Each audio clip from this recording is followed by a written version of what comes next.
क्रिकेटच्या मैदानात मुख्यमंत्र्यांची फटकेबाजी, मुलांच्या आग्रहानंतर मुख्यमंत्री शिंदे मैदानात उतरले। मुंबई महानगरपालिकेच्या डीप क्लीन ड्राईव्ह अभियानात मुख्यमंत्री एकनाथ शिंदेंचा सहभाग। घाटकोपर परिसरातील चिराग नगर परिसरामध्ये स्वच्छता अभियानामध्ये मुख्यमंत्री सहभागी होते। मुंबई महानगरपालिकेतर्फे मलबार हिल जलाशयाच्या पुनर्बांधणीचं काम हाती घेण्यात येणार। IIT मुंबईचे पवईचे प्राध्यापक, स्थानिक नागरिक आणि पालिका अधिकाऱ्यांची एक समिती। कामामुळे 5 वॉर्डांमध्ये 10% पाणी कपात केली जाणार। उल्हासनगरात पिण्याची पाण्याची पाईपलाईन फुटली, हजारो लिटर पाणी वाया, प्रशासनाचं दुर्लक्ष, स्थानिक नागरिकांचा आरोप।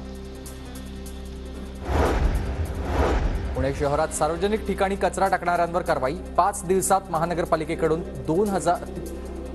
2370 नागरिकांवर कारवाई करण्यात आलेली आहे, तर 9 लाखांचा दंड वसूल करण्यात आला आहे। पुणे महानगरपालिकेमधून निवासी मिळकतीला आता देण्यात येणारी 40% कर सवलत 2,25,000 पुणेकरांनी गमावली। महानगरपालिकेनं 30 नोव्हेंबरपर्यंत दिली होती मुदत।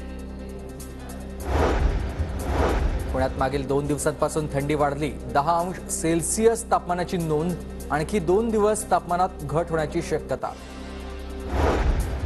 नागपूरसह विदर्भात तापमानाचा पारा घसरला, नागपुरात रात्रीचा पारा 12 अंश सेल्सिअसपर्यंत घसरला। जेजुरीतील स्वामी समर्थांच्या पालखी सोहळ्याचे अक्कलकोट येथे प्रस्थान, सलग 22व्या वर्षी जेजुरीच्या कडेपठारावर समर्थांच्या पादुकांना घालण्यात आलाय अभिषेक।